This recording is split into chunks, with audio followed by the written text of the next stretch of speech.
বোতলে কিছু পরিমাণ পানি নিয়ে নিলাম। এখন এই বোতলের ছিপিটা আটকে দিয়ে কিছুক্ষণ অপেক্ষা করব। হ্যাঁ, দেখো বোতলে গরম পানি নিয়েছি এবং এই গরম পানি নেওয়ার পরে এখন কিছুক্ষণ অপেক্ষা করব। এখন এখানে আমি কিছু ঠান্ডা পানি দিয়ে দিব, এই বোতলটাতে কিছু পরিমাণ ঠান্ডা পানি দিব এবং দেখবো যে বোতলটাতে কি হচ্ছে। বিসমিল্লাহির রহমানির রহিম। My dear students and viewers, আশা করি সবাই ভালো আছো। আজকে পদার্থবিজ্ঞান থেকে বাতাসের চাপ পরীক্ষা এই সম্পর্কে পড়াবো। তার আগে আমরা জেনে নিই যে চাপ কি। তাহলে আমরা চাপ বলতে কি বুঝি? চাপ হচ্ছে কোন বস্তুতে একক ক্ষেত্রফলে প্রযুক্ত বলকে চাপ বলে। আসলে চাপ বলতে আমরা এই শব্দটার সাথে সবাই পরিচিত। আমরা চাপ বলতে বুঝি যে অনেকে, যেমন তোমরা পরীক্ষার সময় বলতে পারো যে পরীক্ষার চাপ, হ্যাঁ, বলতে পারি যে আমার অফিসের অনেক কিছু চাপ আছে। তো এটা আসলে পদার্থবিজ্ঞানের ভাষায় চাপ বলা যায় না। চাপ কখন হবে? যখন একক ক্ষেত্রফলের উপর প্রযুক্ত বল কাজ করবে, তখন তাকে চাপ বলা হবে। তো আমরা যে চলাফেরা করি, আমরা জানি নিউটনের দ্বিতীয় সূত্র, হ্যাঁ, এই সূত্র আলোকে আমরা কিন্তু হাঁটাচলা করতে পারি। কারণ আমরা যখন হাঁটি তখন আমাদের নিচ থেকে, মাটির নিচ থেকে নিম্নমুখী চাপ এবং আমরা উপর থেকে ঊর্ধ্বমুখী চাপ প্রয়োগ করি। যেমন আমরা যখন মাটিতে, মনে করো আমরা হাঁটাচলা করি, আমরা মাটিতে হাঁটাচলা করতেছি, তখন এই আমরা নিচের দিকে মাটিতে কি করতেছি? নিম্নমুখী চাপ প্রয়োগ করতেছি, উপর থেকে নিম্নমুখী চাপ প্রয়োগ করতেছি এবং মাটির নিচ থেকে ঠিক আমাদের দিকে কি করা হচ্ছে? ঊর্ধ্বমুখী চাপ প্রয়োগ করা হচ্ছে। মানে এখানে হচ্ছে আমরা মাটিতে নিম্নমুখী চাপ প্রয়োগ করতেছি, আর মাটির থেকে, মাটির যে উপকরণগুলো আছে এগুলো কি করতেছে? ঊর্ধ্বমুখী চাপ প্রয়োগ করতেছে। হ্যাঁ, এই চাপের ফলে আমরা কি করি না? মাটির নিচে ঢুকে যাই না।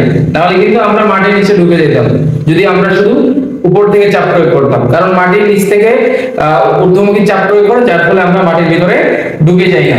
তো আমরা সাধারণত যে চাপ প্রয়োগ করি, যে আমরা আসলে বাতাসের যে চাপ আছে কিনা, এটা আমরা পরীক্ষার মাধ্যমে দেখবো যে বাতাসে যে চাপ আছে। তো এই জন্য আমরা এই চাপটা দেখতে পারি না। কারণ কি? যে বাতাসে যে চাপ আছে এবং আমাদের শরীরের মধ্যে কি আছে? চাপ আছে, যার ফলে বাতাসের চাপ এবং আমাদের শরীরের চাপ কাটাকাটি হয়ে যায়। কিন্তু আমরা জানি মহাশূন্যে বাতাসে কোনো চাপ থাকে না।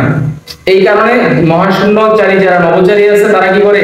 ওই ধরনের স্পেস শিপ জ্যাকেট পরে তারপরে পরিধান করে মহাশূন্যে যায়। তো ওইখানে কিন্তু বাতাসের কোনো চাপ নাই, যার ফলে একটা মানুষ যদি ওখানে কোনো কারণে পড়ে যায়, তাহলে তার শরীরের মধ্যে যে চাপ, এই সব চাপ বের হয়ে সে কি করতে পারে? দুমড়ে মুচড়ে যেতে পারে। তো আমরা এখন বোতলের সাহায্যে, এই বোতলের সাহায্যে আমরা এখন বাতাসের যে চাপ আছে কিনা এই চাপ পরীক্ষা করে দেখবো। ঠিক আছে, তোমরা একটু মনোযোগ সহকারে ক্লাসটি দেখো। ডিয়ার স্টুডেন্টস, তোমরা দেখো যে আমি একটা খালি 1 লিটারের বোতল নিয়েছি। তো এই বোতলের মধ্যে এখন আমি কি করব? খুব সাবধানের সাথে কিছু গরম পানি, ফুটন্ত পানি নিয়ে নিব। তাহলে আমি প্রথমে দেখো যে আমি কিছু গরম পানি এই বোতলের মধ্যে ঢেলে দেব।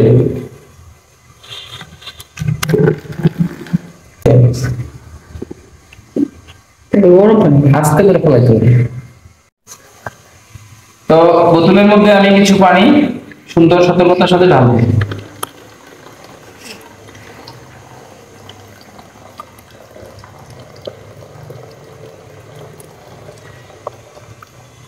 বোতলে কিছু পরিমাণ পানি নিয়ে নিলাম। এখন এই বোতলের ছিপিটা আটকে দিয়ে কিছুক্ষণ অপেক্ষা করব।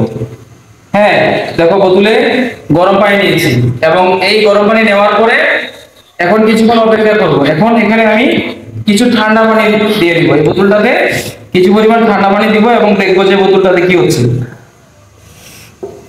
হ্যাঁ, এই যে বোতলটাতে ঠান্ডা পানি দিচ্ছি, এখন দেখো বোতলটা কি হচ্ছে? অটোমেটিক দুমড়ে মুচড়ে যাচ্ছে। যাচ্ছে কিনা বোতলটা? এই যে ঠান্ডা পানি দেওয়ার ফলে, হ্যাঁ, বোতলটা কি হচ্ছে? অটোমেটিক দুমড়ে মুচড়ে যাচ্ছে। তো এখান থেকে আমরা বুঝতেছি যে বাতাসে কি আছে? বায়ুর চাপ আছে, যার ফলে এই বোতলটা দুমড়ে মুচড়ে গেছে। ঠিক আছে, পানি ঢালার কারণে কি হয়েছে? বোতলটা দুমড়ে মুচড়ে গেছে। তাহলে এখান থেকে আমরা পরীক্ষার মাধ্যমে কি জানলাম, বাতাসেও কি আছে, বায়ুর চাপ আছে। বায়ুর চাপ থাকার কারণে এই বোতলটা যখন আমরা গরম পানি নিয়েছিলাম এবং তারপরে সিপিটা আটকিয়ে দিয়েছি এবং যখন তার মধ্যে ঠান্ডা পানি ঢালছি তখন বোতলটা কি হয়েছে, এই যে বিভিন্ন এইভাবে দুমড়ে মুচড়ে গেছে। তাহলে এখান থেকে আমরা বাতাসে বায়ুর যে চাপ আছে এই পরীক্ষার মাধ্যমে জানতে পারলাম। তো ক্লাসে থাকার সাথে থাকার জন্য সবাইকে ধন্যবাদ জানাই।